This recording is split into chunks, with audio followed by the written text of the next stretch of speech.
নমস্কার, কেমন আছেন সবাই? আশা করছি ভালোই আছেন।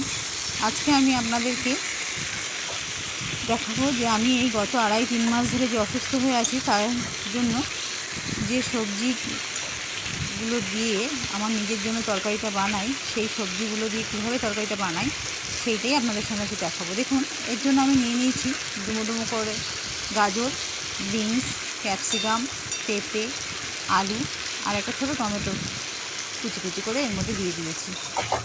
সবজি ধুয়ে তুলে রেখেছিলাম। এরপরে কড়াইয়ের ভিতরে দিয়ে দিলাম 1 চামচ মতন তেল গরম হয়ে এলে তার ভিতরে দিয়েছি ছোট্ট একটা দারচিনির কুচি আর কিছুটা জিরে।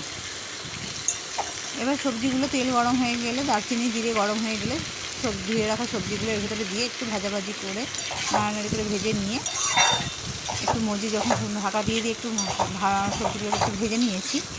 এরপরে যখন সবজিগুলো একটু ভাজা ভাজা হয়ে এসছে, যেহেতু একেবারে মশলা ছাড়া আর খুব সামান্য হলুদ দিয়েছি, দেখতেই পাচ্ছেন, বুঝতেই পাচ্ছেন, খুব সামান্য নামমাত্র হলুদ দিয়ে নিয়েছি। সবজিগুলো একটু হালকা ভাজা ভাজা হয়ে এলে বা একটু মজে এলে তাতে জল দিয়ে ঢাকা দিয়ে সবজি সিদ্ধ হওয়া পর্যন্ত ওয়েট করতে হবে।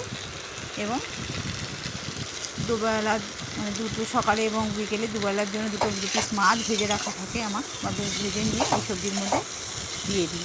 আজকেও আছে 2 পিস কই মাছ ভেজে নিয়েছি, 2 পিস কই মাছ দিয়ে দেবো। যদিও তার ভিডিও করা হয়নি তাই দেখাতে পারলাম না। সবজিটা ফুটে গেছে, এরপরে দিয়ে দেবো আমার মাছের পিস দুটো দিয়ে হয়ে গেলে নামিয়ে নেব। আজ গত 3 মাস ধরে এই দিয়েই খাচ্ছি, কী আর করা যাবে বলুন? বুঝতেই পারছেন রোগীর পথ্য। বন্ধুরা, আপনারা শুভ কামনা করবেন যাতে আমি তাড়াতাড়ি সুস্থ হয়ে উঠি। আজ তবে এই পর্যন্ত। ভালো থাকবেন, সুস্থ থাকবেন। আজকে এই পর্যন্তই শেষ করছি। টাটা।